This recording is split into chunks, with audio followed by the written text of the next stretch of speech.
Welcome to the Lentil Intervention Podcast, talking all things movement, whole food nutrition and environmental wellness with your hosts, Ben and Emma. Hello everybody, welcome to episode 14, season 2. My name is Ben Adelberg and joined by my co-host Emma Strutt. Hello Emma. G'day. How you going, Ben? Very good, thank you. Just a quick note to our faithful listeners, a little apology for last week's audio quality. We just want to remind everyone that we're not going to blame this solely on Emma, but because we do these all remotely, we are reliant on quality of reception. And last week during that recording, there was actually a bit of a storm happening down south of New Zealand when we interviewed Dr. Martin Williamson. So apologies for that. Today is all perfect, crystal clear. Emma, who are we talking to today? So far, so good. Hopefully it stays that way. Okay, so today we are joined by the lovely Fuchsia Goldsmith, a dietitian based in Auckland. Fuchsia is the founder of Feed Nutrition. She is an advisory council member for the health promotion charity Doctors for Nutrition, serving as their lead dietitian for New Zealand's North Island. And she also works at North Shore Hospital as a clinical dietitian in the area of chronic kidney disease. Fuchsia has also published a number of really fascinating research papers and presented on them internationally. So I'm very much looking forward to having this conversation today. Fuchsia, thank you so much for joining us. Lovely to have another dietitian finally on the show. Thank you very much, and thank you for having me. Now, I feel a little bit outnumbered, 2-to-1 women to men and 2 dietitians. So this is surely going to be a fascinating conversation. So I'll start with an easy one, Fuchsia. Firstly, thank you again for coming onto the show. Let's start off a little bit about yourself. Tell us a little bit about your background, your lifestyle, and ultimately your own personal journey, because I believe you have a personal story as to what got you toward a whole food, plant-based lifestyle. Yeah. So I guess I grew up in Whangarei, which is about 3 hours north of Auckland here. And growing up sort of on a 50-acre block of forest, I had a really keen sense of the link between our food system and what we're putting on our plate and what goes into our bodies. So I've always sort of had quite a keen interest in nutrition. And I actually grew up sort of following more or less a pescatarian diet.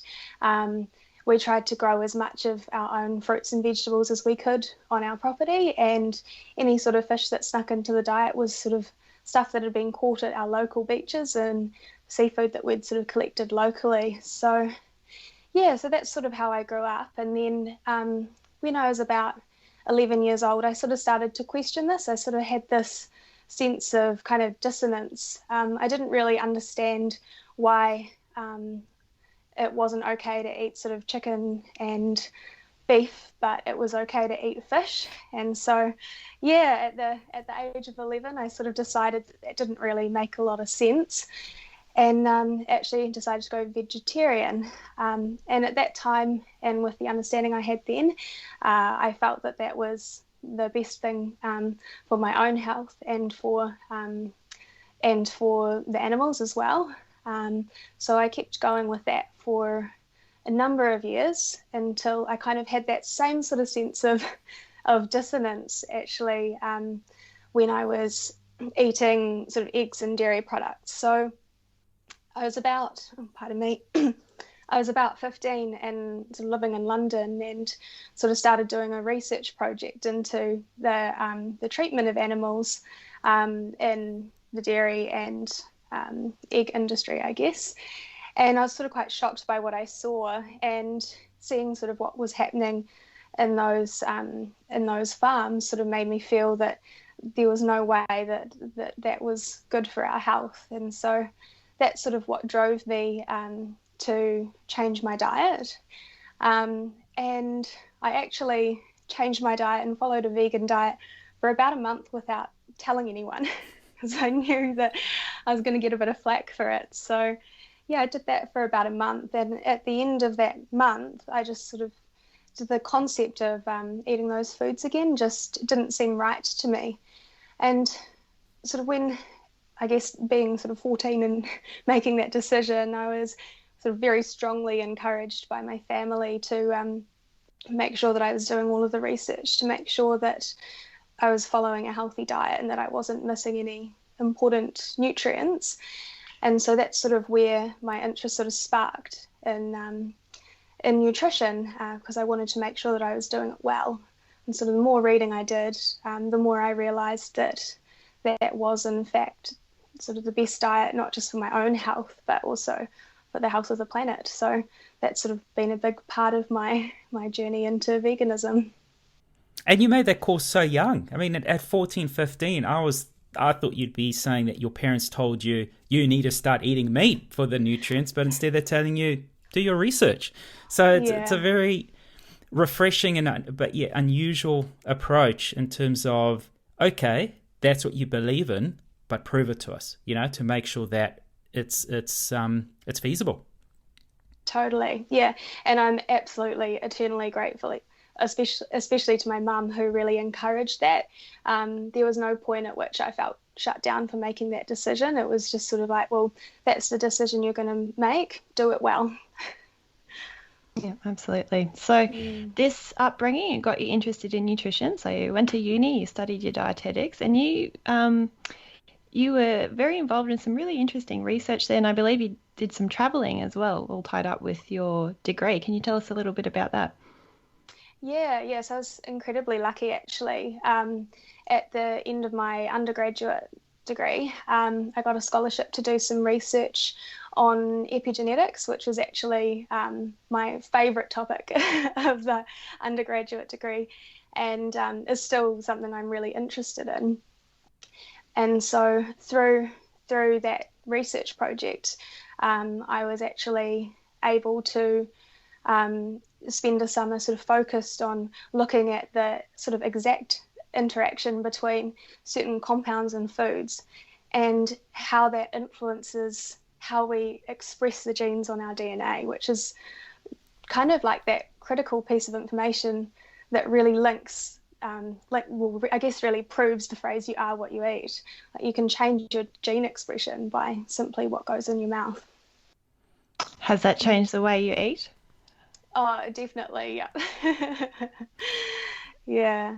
I mean, the term epigenetics, when mentioned, it seems to be quite a hot topic at the moment, but it also seems to be quite a big thing. And I don't want to start using the word it's a trend or anything, but there's a lot of, shall we say, a lot of supplements and a lot of, from a consumerism point of view, that points in that direction of epigenetics and then market a certain product. I mean, there's obviously a fine line between the true science and what people are now using as part of their marketing, isn't there? Yeah, and I totally agree with that. And I think, in a nutshell, that was one of the reasons why I stepped away from it a little bit, is because I think at the moment we don't really have the evidence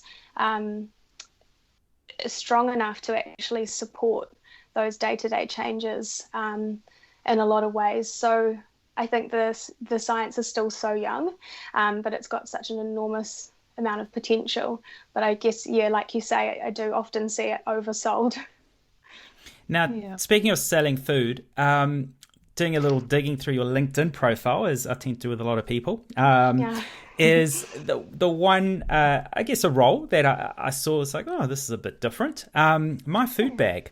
Now, yes. I was really, I'll say, pleasantly surprised to see this role, your involvement with them, particularly with what you do.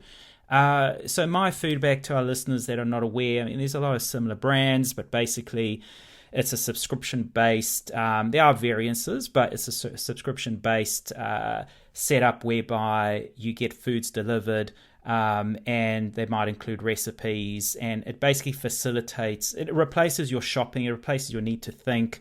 It does make it easier for a lot of people, and I think there's a lot of merit with that. But Fuchsia, your role with my food bag? Yes, so I did a few different things for my food bag, but essentially I think probably the most interesting part of it was I was what they called the Fresh Start expert. So I was there to provide daily support and answer any questions on Facebook groups, through social media, for people that had signed up for my food bag and were following the Fresh Start program, which essentially was a special sort of bag that was designed to be lower calorie and help people to lose weight. So we ran a program that went alongside it that had sort of weekly emails giving advice to sort of help people reach their goals through that. Yeah. So since then you've gone on to found Feed Nutrition. Can you tell us a little bit about the services you offered there? Yeah, so I went on to create Feed Nutrition as a bit of an outlet sort of once I graduated from university. I really wanted to have a space where I could sort of have full autonomy to sort of help people live healthier and happier lives. So that's sort of always been my mission behind Feed Nutrition. And I wanted to create something that I could sort of, like, I guess an umbrella that I could put all of my passion projects under as well. So the main part of Feed Nutrition is, I offer one-on-one consults via Zoom to help coach people through sort of finding ways to eat a healthy and balanced diet and sort of help them find their own formula and what works for them and their lifestyle. But I also do a few speaking events and post a few recipes and that sort of thing as well. Now, you work at the North Shore Hospital as a renal dietitian. Can you tell us a little bit more about what that role entails? Yeah, sure. So I'm quite lucky working at Waitemata. I guess being a smaller DHB, although I guess in the context of New Zealand still quite a large DHB, I'm able to wear a few different hats. So as part of my role as a renal dietitian there, I see people with chronic kidney disease. So that's usually people with stage 4 or 5 kidney disease, and help to sort of give them suggestions on ways that we can modify their diet to help reduce progression of disease, but also help manage any other symptoms that are coming up or any sort of other issues like high blood pressure or high electrolyte levels. Then I also cover dialysis. So I have a bunch of patients that are under my care and they receive hemodialysis or peritoneal dialysis. So that's effectively cleaning the blood or using the tummy to clean the blood of those toxins that our kidneys would usually clear. I help give advice to them. And I also cover the renal ward. So that can be anything from acute kidney injuries to people on dialysis who are acutely unwell. Yeah. Now, chronic kidney disease, it is one of the leading causes of premature death in developed countries like ours. And unfortunately, the rates are increasing. I was reading a paper just last week, actually, a really scary statistic out of America that up to 96% of those with mild to moderate disease actually go undiagnosed. So this is a really important kind of issue to be addressed. What are the stats like in New Zealand for kidney disease? Yeah, so we have a bit of data on kidney disease in New Zealand. The most recently published information was sort of completed in 2019. So we have good data on people on dialysis and people who get transplants, but not so good data on chronic kidney disease. So we have about 600 people starting on dialysis every year in New Zealand. And that's people who have reached end-stage kidney failure, so their kidneys are no longer working, and they're dependent on a machine to do the jobs of their kidneys. And overall, we have about 2,800 people on dialysis. But the stats are quite similar in Australasia compared to what you're talking about in America. So we know that sort of globally, one in 10 people actually have chronic kidney disease. Which is absolutely huge, and I think it's something that goes really unnoticed. Yeah. So what are some of the contributors? I know that type 2 diabetes is a really big one. So between 20 to 40% of people with type 2 diabetes will actually go on to develop chronic kidney disease, unfortunately. But are there kind of big ticket items that people should be aware of? Yeah. So diabetes is one of the major ones, and high blood pressure. Those are the two main causes of chronic kidney disease, um, and and things like smoking, age, and family history also affect your risk of having chronic kidney disease. But I think the main thing to be aware of is is that we have so much power to actually prevent people reaching end-stage kidney failure if you pick it up early.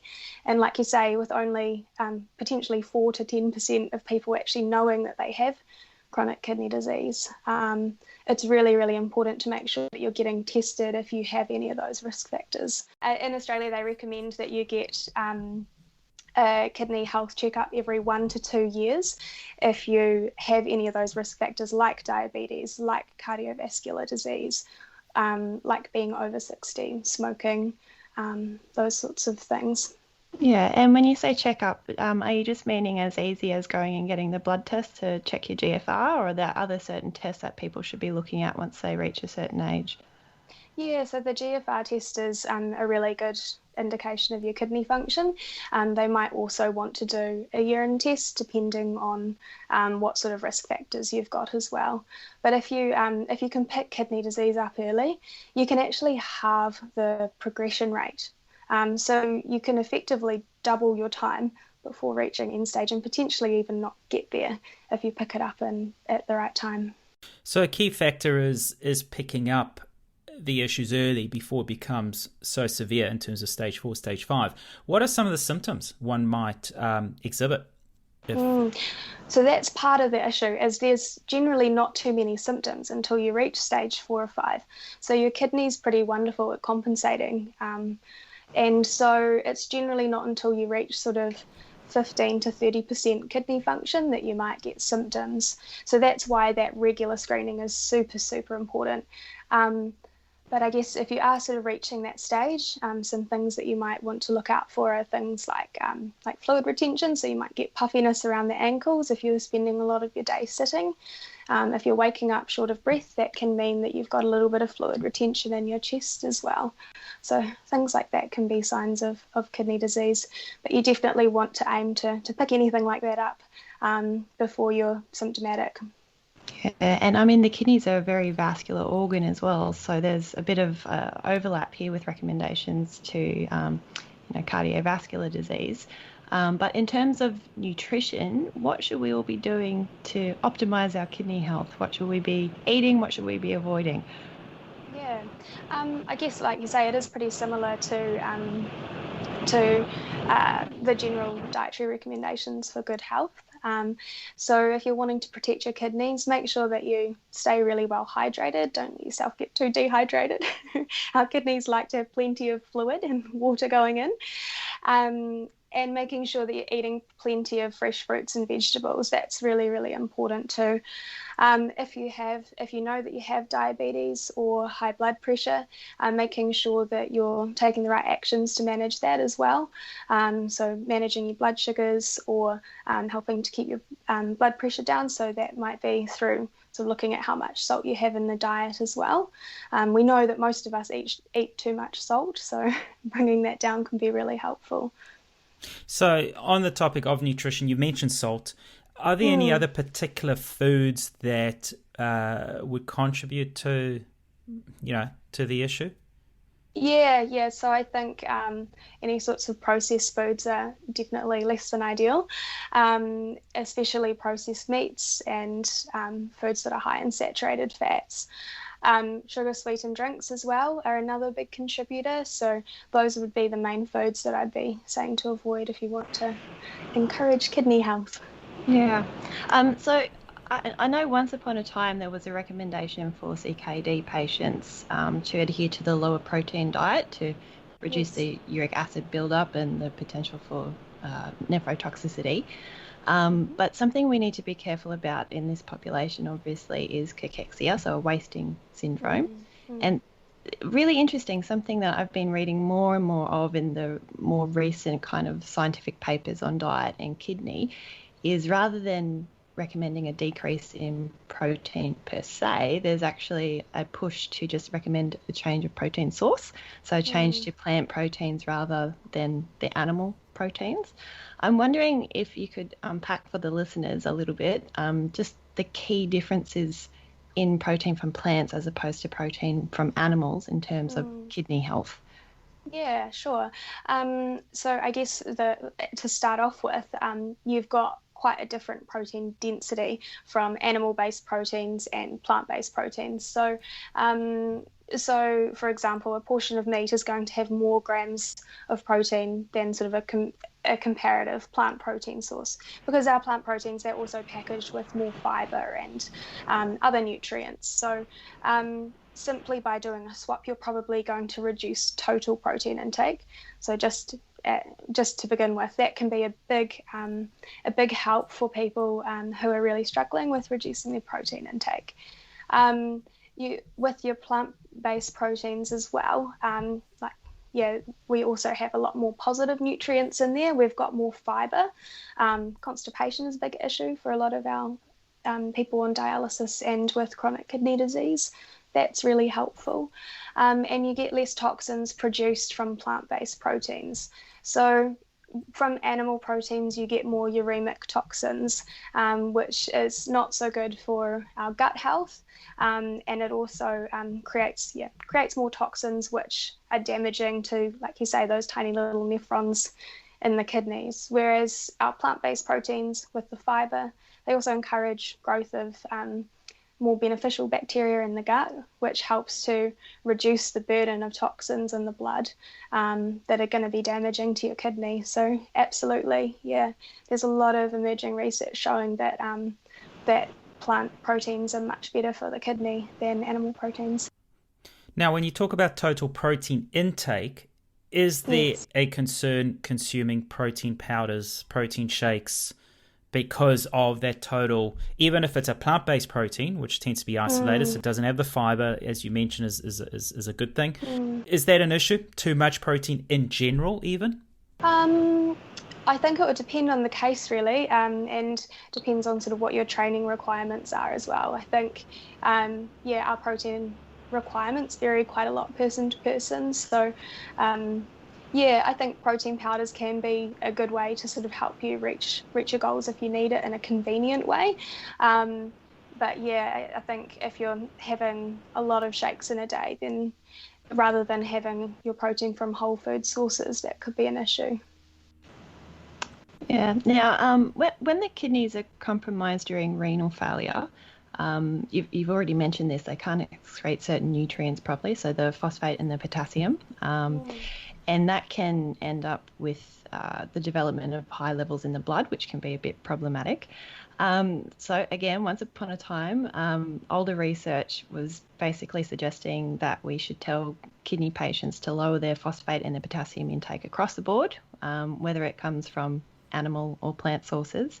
But the narrative, is that changing a little bit in this space?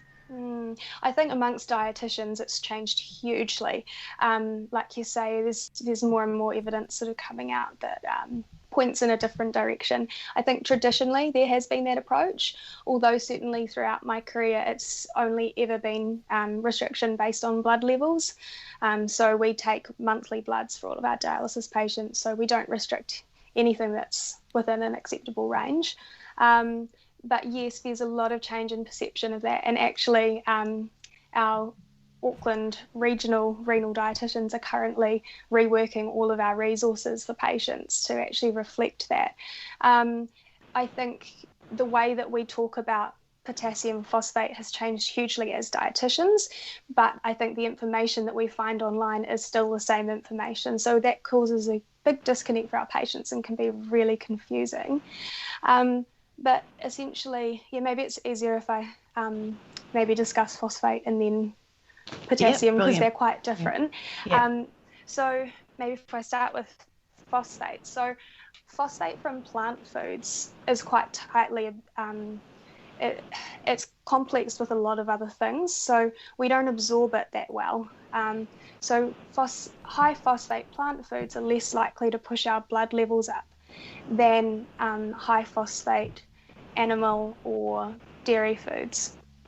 And we also know that the phosphate that comes from processed foods is generally the biggest issue, because it's the additives that we absorb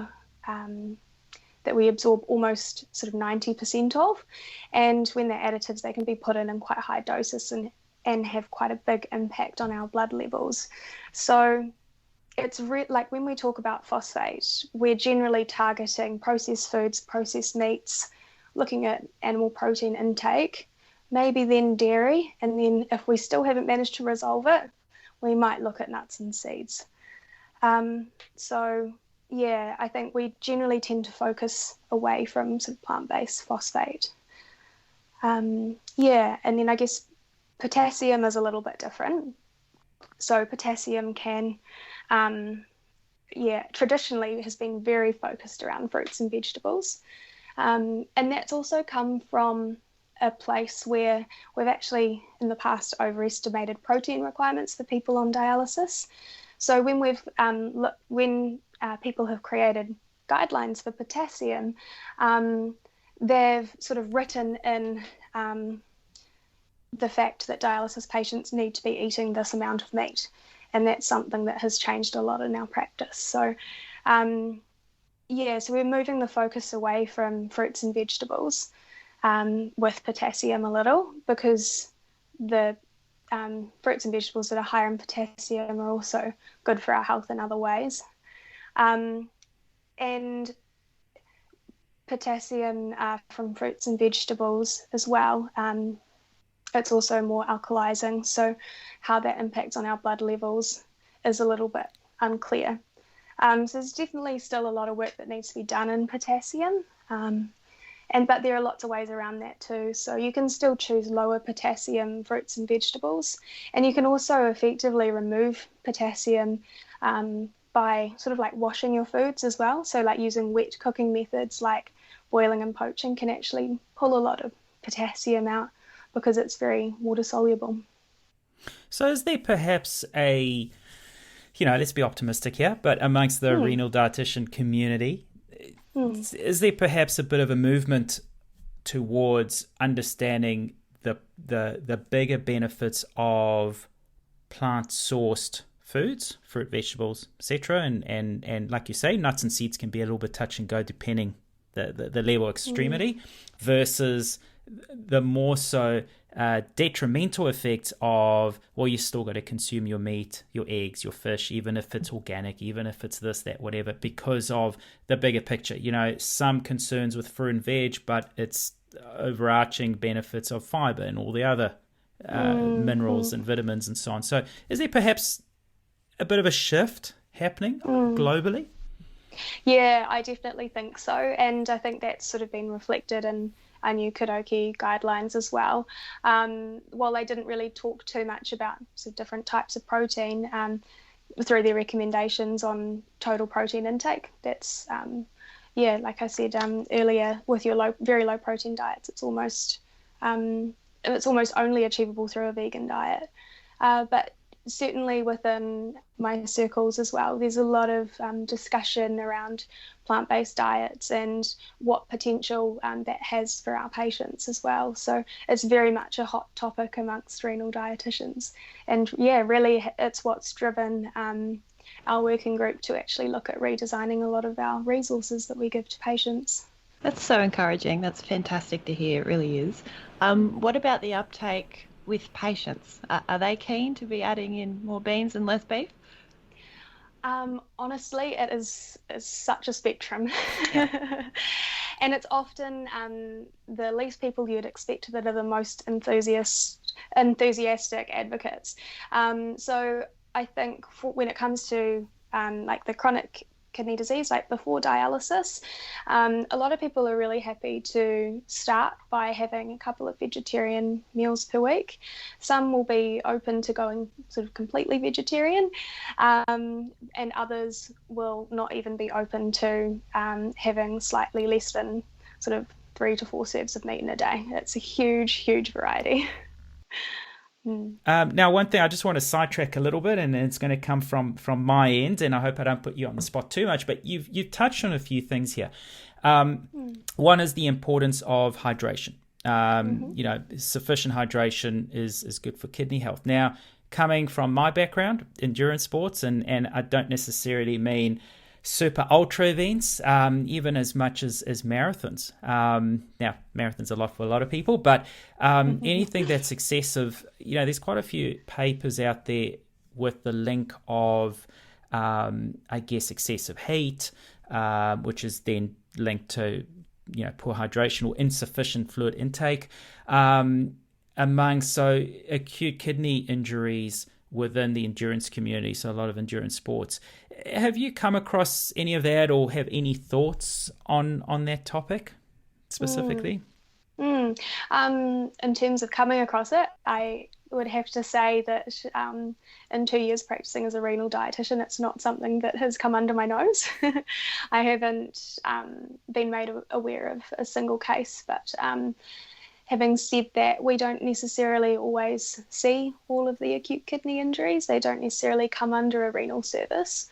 But I think in terms of those endurance events, like you say, making sure that you're adequately hydrated is really the key. Every person is going to be a little bit different. So I'd say if you are wanting to compete in an event like a marathon, it's probably worth at least having a session with a sports dietitian and actually working out what your fluid requirements are for the event and what to do in the training leading up to it. And I think that's the best way to make sure that you're protecting your health through those those endurance events. Yeah. And a common thing that does pop up, and it's more of a note to our listeners, and it's quite a scary trend, is the use of non-steroidal anti-inflammatories, so ibuprofens and the like, and that there's also quite a link towards the consumption of those and risk factors for acute kidney injury. So hence why it's a strong push: do not consume them because that can also accelerate dehydration as well and put bigger strain on the kidneys. Yeah, I'd say that's good advice if you can, yeah. So in a nutshell, in a low phosphate nutshell, what would be your key tips to, as far as nutrition goes, to ensure that we have really good kidney health, long life? Yeah, so key tips for kidney health. Make sure that you stay really well hydrated. Make sure that you're careful about how much salt is sneaking into your diet. So if you can avoid processed foods, that's really good for bringing your salt intake down.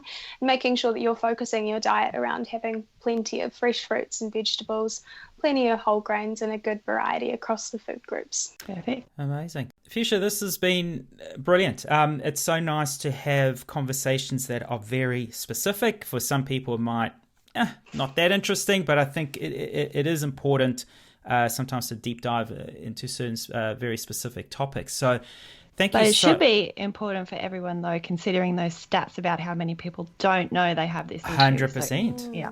100%. Yeah, it's quite interesting to actually note that in Australia, there's actually 2 times more people with chronic kidney disease than there are with diabetes. And you think how much we hear about diabetes and you only hear about it once it's actually a problem. That's very true. Yeah. So, okay, I take back some of what I've said. Hugely important, but it is. And I think it was good for me to also raise a very specific group, athletes. As athletes, we think, no, we're healthy. Everything's healthy, everything's functioning well because I'm active, because, well, we can still put ourselves in a different form of risk as well. So a very important topic. For those of you in Auckland who would like to see and hear Fuchsia present and speak, part of the evidence-based eating series of talks that they're putting on later this year. The Auckland date is Saturday, the 4th of September. It is a long time away, but bookmark it in your diary. We will put a note on there. It'll We'll be link worth the wait to that in our show notes. And Fuchsia is part of a panel with Professor Boyd Swinburne, who's been a past guest of ours, as well as Dr. Mark Craig. So it's going to be certainly a very fascinating evening. Fuchsia, thank you so much. We really appreciate your insight into a very important topic. And thank you so much for coming onto the show. Oh, it's been such a pleasure. Thank you for having me. Thank you for listening to the Lentil Intervention Podcast. If you found this interesting, make sure you subscribe and share it with your friends.